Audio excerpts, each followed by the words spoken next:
this is where we started with XD. It was an incredibly simple solution. It was, you have your tools, you have some contextual panels on the side, and then you have your main focus on the artboard. And then we grew this a little bit. We actually made this prototype where this was an actual working prototype that we got in front of users. And they tested it out, they used it, we got feedback, and we grew from there. And at the end, we had this frame, and then today we have a pretty powerful tool for designers.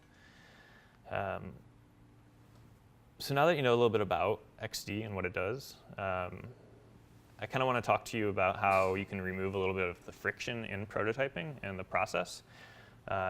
And there's 4 main pillars for this. There's figuring out what's needed, and that's like what's the next feature, what's the big thing that you're trying to solve for, and then questioning why it's needed. You can get feedback from users, you can get your own opinions in there, but if you're not questioning why it's actually needed in the product, you're going to fail pretty quickly. And then you have to build with the foundation, and this is going to talk a little bit more about style guides and how we at Adobe do this, and then choosing how to test it, and that's different methods of testing. So let's start with figuring out what's needed. So at Adobe, we have this product that we have share, prototype, design. So how do we decide what we're going to build on top of that foundation? We use our own expertise. We're designers, like I mentioned before. We user test. We are on Twitter pretty frequently. If you tweet Adobe XD, they're going to respond within a couple hours. Roundtables are great. So we really like to engage with the community, do something like this, get a little bit of feedback from users. And like I mentioned, people are actively just telling us what they want on Twitter. And then we use something called user voice, which is just set up to actually get feedback from our users that are using this product, and they can kind of vote up different feature sets. And then again, and at the end of the day, we also eat our own dog food. So what that means is we actually build XD inside of XD. So there's this level of inception that's happening there, and since we actually do that, it's a proven, it can become a product from XD, which is always great. And I always click on this, that color swatch instead of that one, and it's annoying, and I hate it. So once we actually get all this feedback from people, it's why is it needed? And we're the design team at Adobe, so we should know what designers want in this product. But it's not always the case. So that's why when people ask, when are you going to add layers into Adobe XD? We didn't have layers before. We have it now, so spoilers. But people kept asking us, when are you going to have layers in XD? And our reaction was, why do we need layers in XD? When I showed that whole demo, I didn't use layers once. Some people love layers. Layers are great. I personally don't use them. So that's why we were very adamant about asking that question. And it's a very obvious thing too. Every product has it. Why wouldn't we have it? We can't just make that assumption that it's something we need though. So like I said, we have our own biases and our own opinions, and other people were requesting this. So we kind of looked at our own files, and we're here are what layers look like in our products. And we don't manage them. It creates a lot of overhead. It's just kind of chaos at this point. So we asked other people to share with us their files, and we're still not convinced. At this point, people are sending us these files that they're not managing, they're not naming, they're not doing anything with. So if you look at what do you do with this? It's just chaos on the screen right now. It's a mess, right? Who wants to deal with that? I understand some people love layers, but remember, this was our vision. This simple, just blocks of tools, couple contextual panels, and that was it.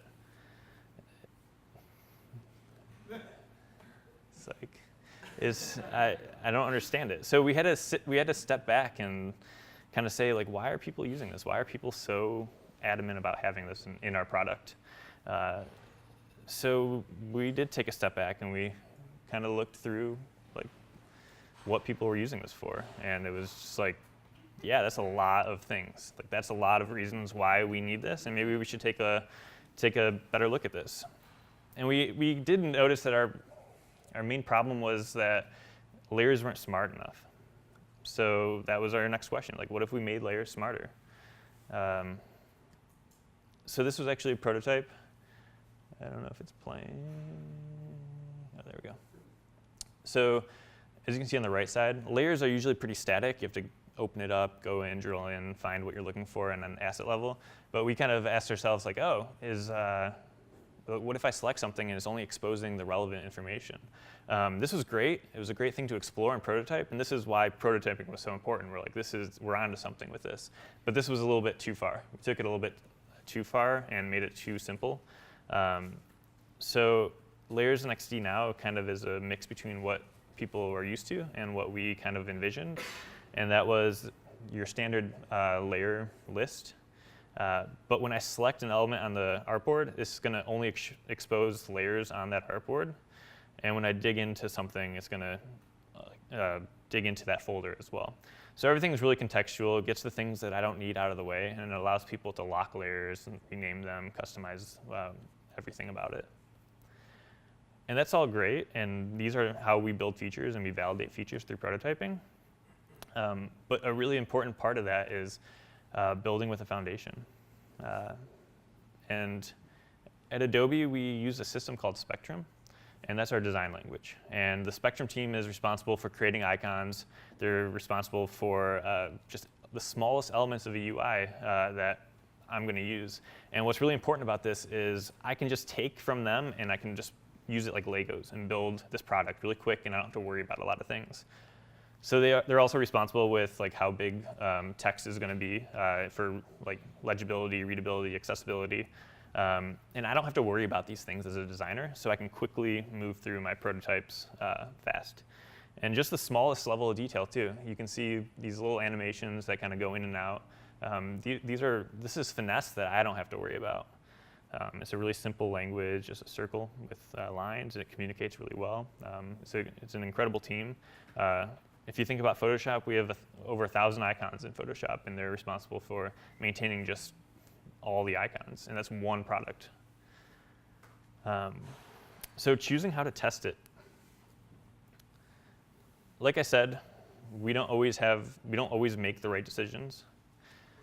I at one point thought this hat was a good idea, and my grandma actually called me out on it. So you have to remind yourself that you make dumb decisions and you have these weird biases, and you have to test this, and you have to go into a user test knowing that. So this is an example of, let's see if it plays.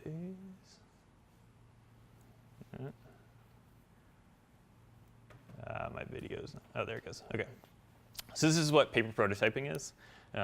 Maybe some of you have heard of it, but it's essentially what you created in XD. We printed those things out, and we put it in front of users. So we set something down and we say, explain what you're looking at. Tell us what you're looking at. We don't give them any sort of indication of what it is. We say, okay, now that you're doing this, how would you do X? And then we would just be hands off, and they would say it. And you kind of want to be like, just press that thing, but they will kind of digest it all, and you can kind of see where they have these questions. This is a good time to say, like, what did you expect to happen before we show them what actually will happen? Then you can kind of get that high-level feedback from them. It's one of my favorite ways of testing a prototype. It's a little bit analog, and it's physical, but it keeps me honest as a designer, because I put this in front of the user, and I put this in front of every user. I'm not going to my computer and saying, oh, if I just tweak this, they'll understand it. Let's make sure everybody that sees this is having the same reaction to it. And this is super high level. These are static images. And this is an example of just crudely creating something. This is a feature we announced at Adobe Max, which is our big conference last year. It's visual versioning. It lets you actually scrub your timeline and show the history of your designs, and actually go back and grab your assets and bring it to the present. And it was hard to kind of get a feel for what this is like in static images. It was like, how does this feel? So I built this, like it was a JavaScript prototype, just real quick, just see how dragging feels and how you want to interact with it and how you expect to. So you have these static images, which are great. You have this actual coding, but then sometimes you need the finesse. So maybe you'll go into an After Effects, and then you'll actually design how these different things are going to feel. So you can see these tweaks and transitions happening. So these are all part of the prototyping world, and you kind of have to figure out which one's best for you in each situation. So those are the 4 pillars of how you can really help yourself with prototyping.